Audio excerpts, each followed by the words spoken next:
What is up, my fellow mobile gamers? In today's video, we got our first impressions review for beta access in the brand new mobile game Project Evo. This game is a build to survive open world exploration game, and it has tremendous potential. I absolutely honestly love this game. The only downside is we are in beta, so I had a lot of bugs. The game is very buggy right now. Graphically, there's some like glitches and stuff. There's also some bugs with like certain tutorial missions. Trying to craft things sometimes don't show up.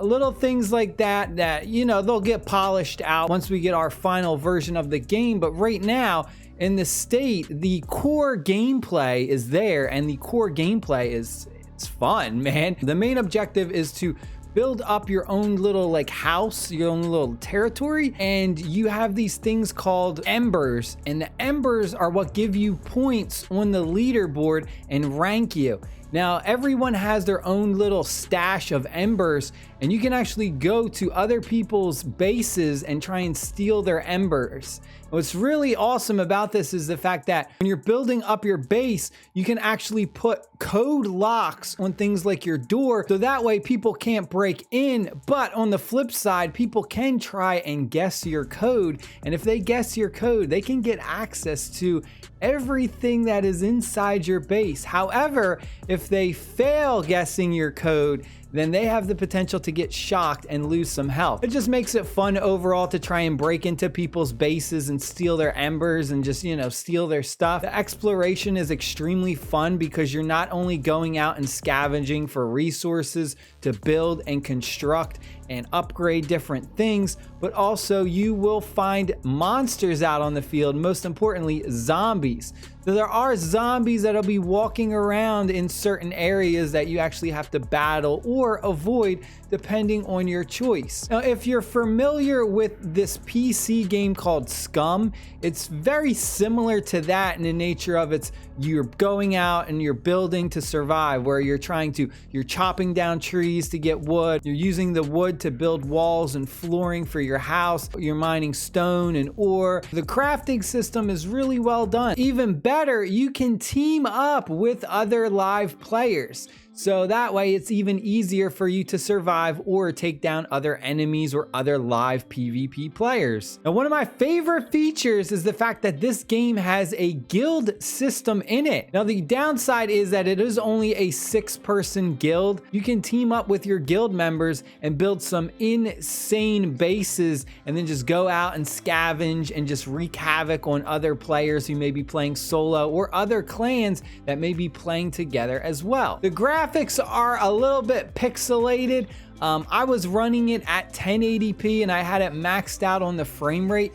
It does have an option to actually bump the graphics all the way up to 1440p, which I thought was pretty cool. So there's a lot of customization in the settings area, but graphically it's a bit pixelated. It definitely needs some work on the graphics. The controls were pretty good. I mean, I didn't have any problems with the controls. They do have a section in the settings where you can completely customize the controls and the layout. I did have to go into those and actually move like the walking thumbstick on the left side. I had to push it further to the edge because when you first start off, it actually puts that left thumbstick kind of too far to the right. So as I was holding my tablet, it was awkward, but I just moved it over and everything was fine. So I love that everything is customizable. The controls, it was all well done.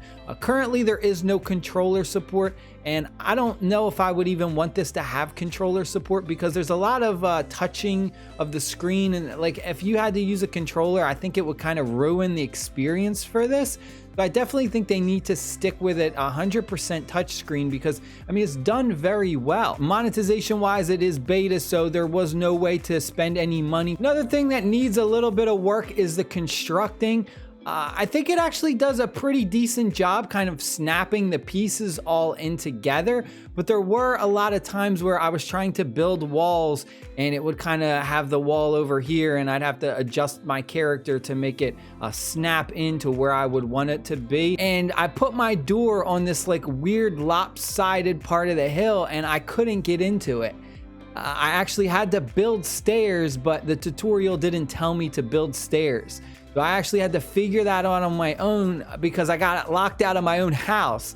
The door would open, but my character wouldn't like jump. He couldn't jump up high enough to get onto the platform, and he also wouldn't just like vault onto it, which I thought was another thing that they needed. The game features a really nice map system too. In the top right corner, you can go ahead and click that and you'll see a complete view of the map. The map is absolutely huge. You can zoom in, zoom out. You can put places of interest on the map, so that way if there's certain things that you want to go and explore, you can just map it out and then you can just follow that path that shows up. On the map, it will also show a green flag, and that represents your homes. You also have to deal with various things like eating food for your energy level. You also have a water meter, so your character needs to drink water as well. So you have to do a lot of maintenance, human maintenance, aside from building and crafting. Overall, I think this game has insane potential.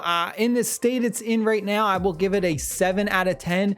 Possibly a 7.5 out of 10. I think it's really good. It definitely needs a decent amount of work before it is ready for its official global launch. Stay happy, stay safe. I'll see y'all later. Peace.